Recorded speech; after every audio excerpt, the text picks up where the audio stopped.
Lupoy tayo ngayon guys, ang ulamin natin ngayon. So ito na nakahanda ko na, prituhin ko na guys. Nandun na yung iba guys.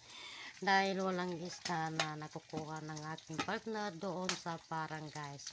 Ito lang daw ang isda ngayon doon. So ito yung ngayon yung binibenta namin guys. So mahal pa rin dahil 2.5 pesos Philippine money. So, mahal pa rin guys. Dati guys, ay ito ay may 500, may 300, 700. So, ngayon ay 2.5 na guys. So, sobrang mahal pa guys.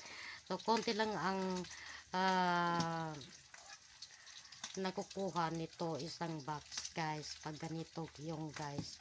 Ang mahal ng lupoy ngayon guys. Dahil ang 1 box ay 2,500 pero pag binibenta mo naman dito ay mayigit 3,500 lang ang 1 box guys. So dahil mahal masyado guys.